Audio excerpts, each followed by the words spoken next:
Sides Talks is back, and I am Armenuhy, and with me here is Nicoline. Hi, Nicoline. Hi, Armenuhy.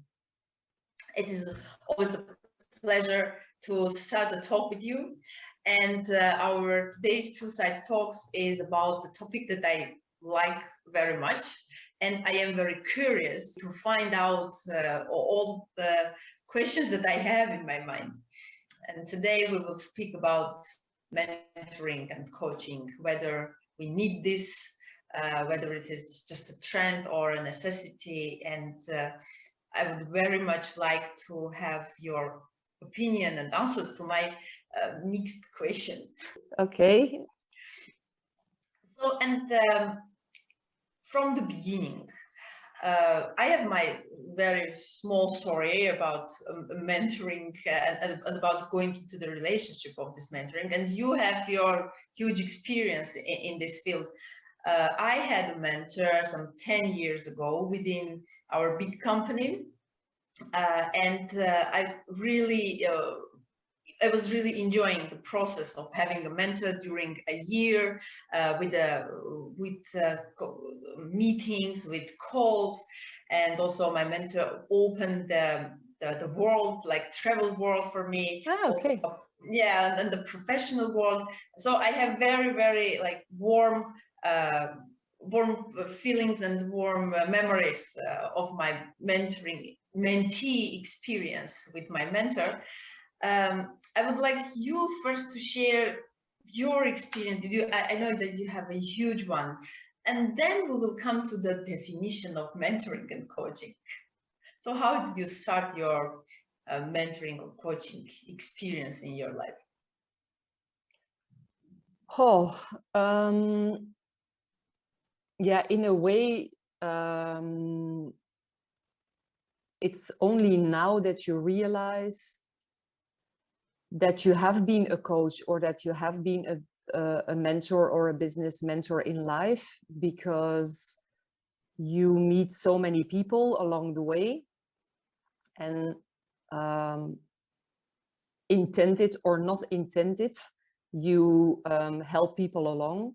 And especially when you are in business and you have teams and you have you are responsible for a team, or you have to develop a team, or you do a project, then there is also there's always a functional side to the job, but there's also a human side to the job. And so in your roles, very often you are the coach or the mentor, and that can be for your own people, but that can be for your colleagues, or sometimes for your boss.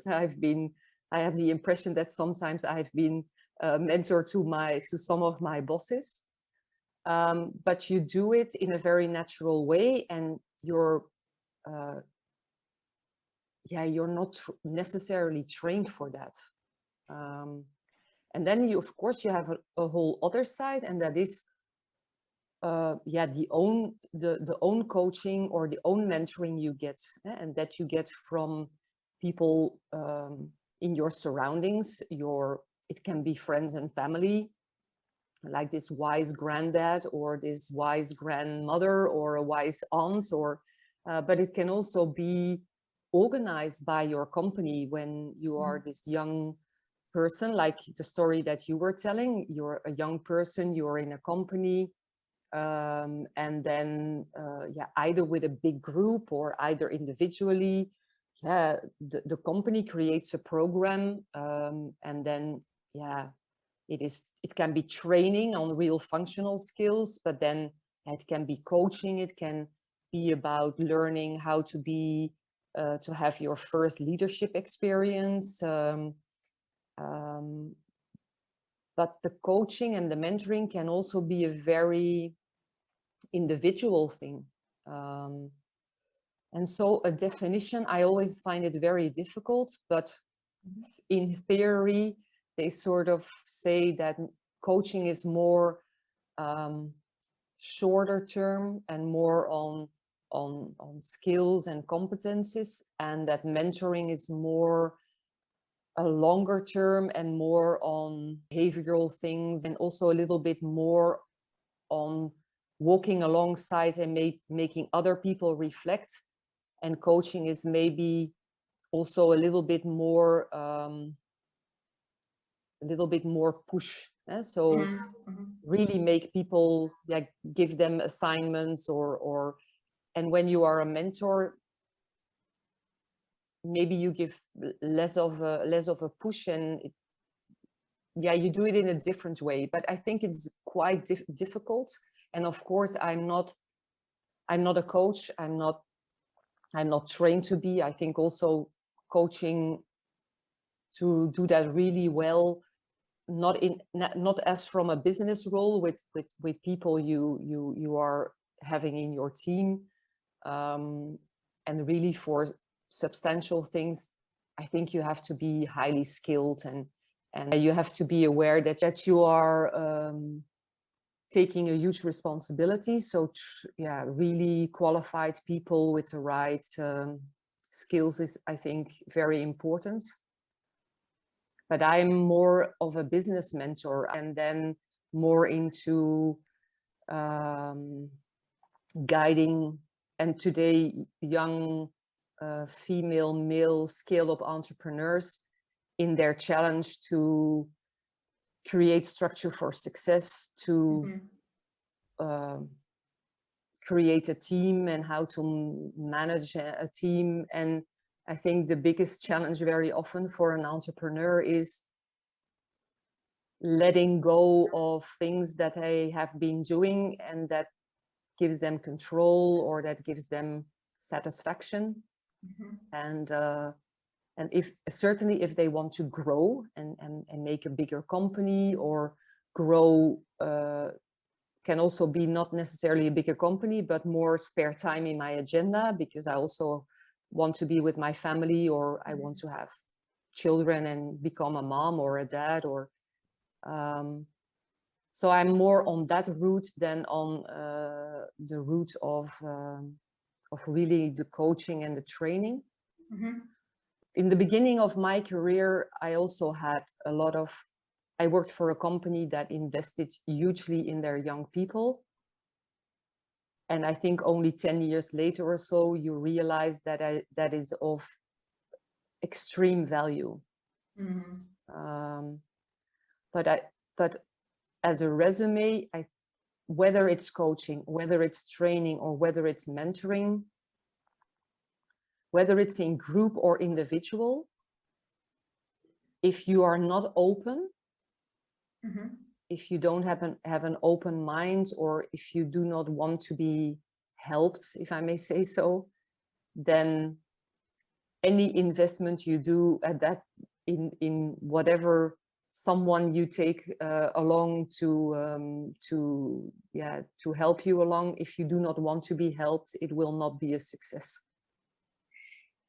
Yeah, thank you for the comprehensive answer. And I think there are many questions came to my mind. So first, from the definition, for me also the mentoring is more exciting process than coaching. It is like, you mentioned it as like training. And for me, mentoring is about strategic planning and strategic thinking, while coaching, it's tactical things, like small tactical steps and trainings on that steps. But coming to the process of mentoring, so for the professional life, yes, we need trainings, we need coaching, we need some professional development, and these are coaches who are just trainers, or we can make them also teachers who help us in professional life.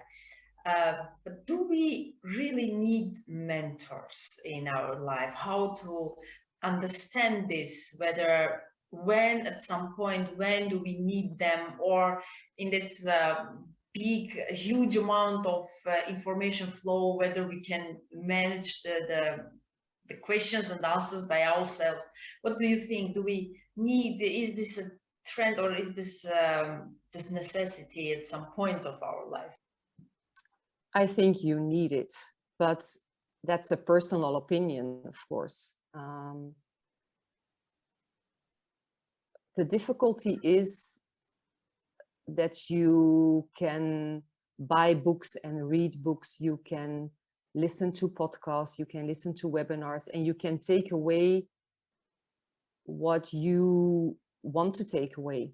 And that's also sometimes very biased, because in general, you hear what you want to hear, and then sometimes you say, okay, interesting, but it depends on the individual character of the person, whether he will do something with it or not. Taking the tough decision to say, I'm on a road, I have a dot on the horizon. For some reason, I'm not getting there. Maybe I'm just blocking my own way, or I'm stuck. I have difficulties to finding ways to get there. And if then you are someone that loves to learn from experience and a little bit from experimenting and from cutting the big chunk in little stones, and then just taking this stone and doing this stone, and you are open to listen to someone that has experience at that level and that can really challenge you, I think then you're up for a mentor. But it is a very tough decision. I have some entrepreneurs that I have on the phone, and they say, yeah, I really would love to start working with you, but I have no time. And I'm really overflowed and my agenda is full and I can't fit you in and I don't know how to do that. And then I always laugh and I say, yeah, that's probably the reason why you need a mentor. So the question is, are you putting the right things in your agenda? Because maybe putting the mentor in your agenda will solve the problem. And then they start laughing and they realize that you're probably telling them the truth, but then sticking to the fact, okay, but I'm gonna do it, and she's right or he's right. It's just tough. It's I think it's a journey that you get into a place, and very often in business life, people start off from a passion. They have not been educated to be this people manager or to be this. They just started their business very often and they just grew, and then all of a sudden they have a team of 25 people and they go like, whoa, how do I do this? And yeah, and especially ambitious people, they want to grow, but they also see the risks. It is a personal decision, and either you are you go bankrupt and you get confronted and you need to, or somebody tells you, or your wife or your husband says, okay, listen, now it's enough, or whatever. Or your people leave, or I don't know what happens. But yeah, it's better that you just anticipate. But that is, unfortunately, also demands a lot of self-reflection. And yeah, that is not always easy to stand up and say, I need help, is socially sometimes not so easy to do. And you have the American culture where there is that's very normal. Every entrepreneur, every CEO has a coach, a mentor, doesn't matter how the name, but a person to talk to go to. But here in Belgium, or I don't know how it is in Armenia, the same. But it's like it's a little bit of sort of a sign that you cannot do it on your own, and so there's also sort of a stigma linked to allowing yourself to say, and I think younger entrepreneurs are much better in that than people that get stuck and stay stuck for 10 years and now have a business they are doing 20 years and they just do not sort of find their way. Yeah, it is. You mentioned in a previous answer that it's about being open and to accept and to decide and to accept the advices first, and to step to the relationship of being a mentee and having a mentor. But here is coming another question: how to find your right mentor? Because in the way of looking for a mentor, it can last for sure, but how to find he or her? Because I am always thinking whether the mentor should be from your field, from your profession, or it can be outside of your field. For example, a painter, an artist, a poet, orchestra director, whoever. How to understand uh, who can give you the value? Is it about the professional thing also to look for, or it's about more experience, about the age? What is the advice here from your side? It all starts from your it all starts from the objective.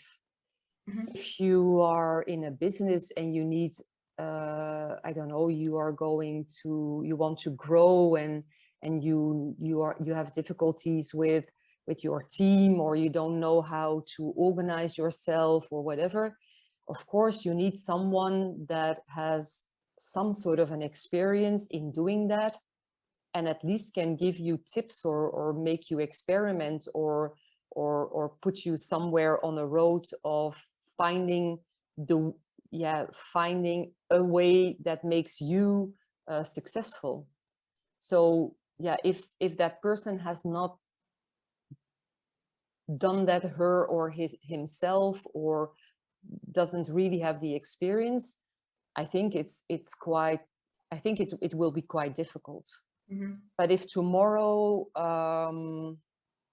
you say, okay, I'm going to work for a company with 1,000 people, and every month I have to stand in front of 1,000 people, and I find that very difficult, and you need a mentor or a coach, or I mean, to help you with standing up, radiating, telling your story, Mm-hmm.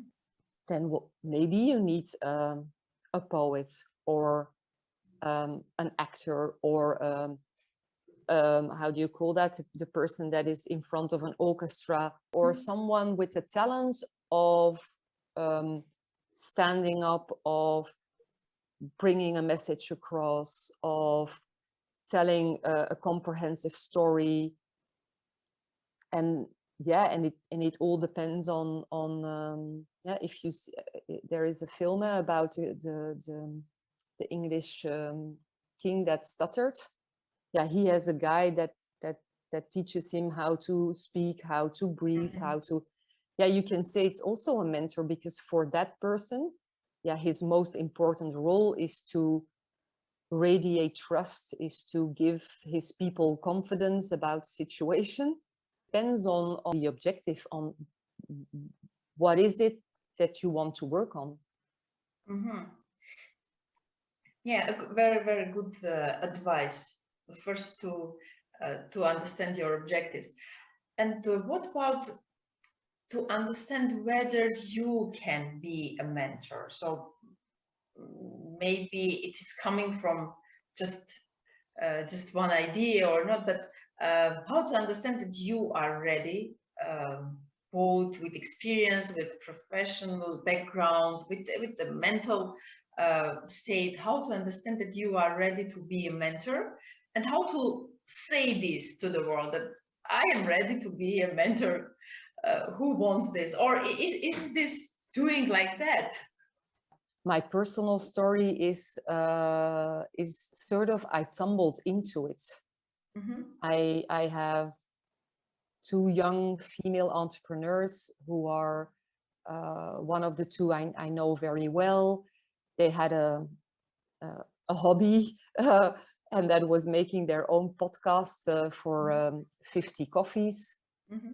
And I just started talking to them, having a meeting with them, helping them along, giving them some advice, and I kept on doing that. And then at a particular moment in time, I think one of the two said, you know, we get so much questions about you and what you are doing, and people start asking us, is she doing that for other companies, and what do we tell and what do we say? And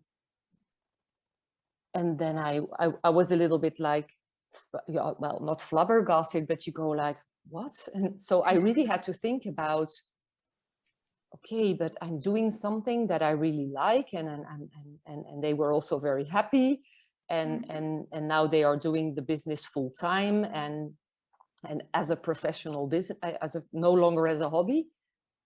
And then all of a sudden you have people that contact you, and that and you go and have a walk in the park or in the forest, and they tell their story, and you ask questions, and yeah, it's also chemistry, because yeah, both people need to get a click, because you, as a mentor, you will not only be nice, you will also sometimes be awfully honest and very sometimes really harsh on someone. Yeah, and then you get like a sort of a reflection, and it turns out that now I have 5 little companies, or scale-up companies, not little companies, because some are very successful. Yeah, they all have like the same sort of themes. The themes are the same. Yeah? They all started from passion. They're all now on the scale-up phase of growth, of hiring people, or do I hire people, not hiring people? How do I put my dot on the horizon? What do I need for that? But then I cannot no longer do this and that, because I'm already working 7 days a week, 16 hours a day. And yeah, I'm the sort of the brake on my own growth. And I sort of stumbled into that, but still very, very conscious every day on, am I the right person to do that for this company, for this person, for this challenge? And still a little bit surprised by the way it goes, and how happy my scale-up entrepreneurs are with me. But that is just me. It's also because I have a lot of self-reflection, and I'm also, you know, I have a high level of responsibility. It's very important to me that I do a good job, because you are mentoring along scale-up entrepreneurs that have really ambitions, and you want them to succeed and feel good about themselves, and if they take a step or they invest in a person, that it turns out well, that it goes well, that they get self-confidence of, you know, I recruited this person and now I have this team and it just works well, and I get time and my business is growing. And so that you also anticipate the little successes that make them grow as a person and as an entrepreneur, to say, yeah, you know, I can do this. Because at the end of the day, a mentor will always be there, as long as the person or the company wants to. But for me, it's very important that they do not start depending on you. That everything stops when you are not there. You have to create self-reliance. For me, that is essential, that at a particular moment in time, you can stick around and you will be this ever sort of, maybe at that person, a friend or really important to them, but always in a different phase. But they should not wait for you and then wait until what you are going to say. You make them reflect, you give them also some action points, that it should get structural and they should start doing it, and then after I don't know how much time, it feels natural, and they do not realize that once upon a time it was an advice of someone, they just made it their own, and I think then you are successful. But how I stumbled into it, I didn't sort of did an education for it, except for 30 years of experience in businesses with huge challenges and huge different people. So yeah, it turns out that I learned some stuff along the way. Of course. So for me, there is, of course, you can go and to take some. I don't know whether what kind of education to take to become a mentor, but experience is the critical point here, and based on experience, the mentors are being like born. And but you touched the very interesting point here, when to stop, and this will be my last and very short question: how to understand and how to, for mentee, how to be self-aware that I should stop now and move forward alone without a mentor, or at this particular moment. How should mentee understand this, or will this come from the mentor as an advice that we need to stop here and you need to go alone based on all the experience and advices you have already? How it usually is organized? In you, between a mentor and a mentee, there's some sort of an agreement on the objective, or where you want to go, or why you are in this relationship together. And either that objective sort of evolves over time, and when you reach it, in the meantime, there is another one popping up, and you keep on going. But at a particular moment in time, you can just say, Armenuhy, you are now radiating. You can stand in front of 1,000 people. You have your topic. You have been successful speaking to crowds of, I don't know, 50,000 people. And then you say, you can now go on your own. Because somewhere there has to be a finality in the situation. But that doesn't mean that you need to lose the person. Maybe it just gets another role. And recently I had someone on the phone, and she didn't have time for the mentorship, although one of her topics was her full agenda. But it doesn't matter. It just makes me laugh, but in a very positive manner, because it's also part of the road. But yeah, sometimes then someone gets into your board of advice or your board of directors. So I think it will always be some sort of a connection, because you take a road together. But at a particular moment in time, and the mentee and the mentor has to say, because if you then sort of say, this challenge, I now have this challenge, if I feel that I have not the skills to do that, then you should also be open enough to say, but I know someone that can help you with that. So yeah. The awareness, and I think that is important, and that doesn't, and the market of mentoring and the market of coaching is also, I think, really scattered with people, and it's not easy to find the way to the person that really is for you. So that is also, I think, your own, sometimes you have to experiment. Yeah, I like this. I like this, and this will be our very last and conclusion, to experiment, to do experiments, and to be open.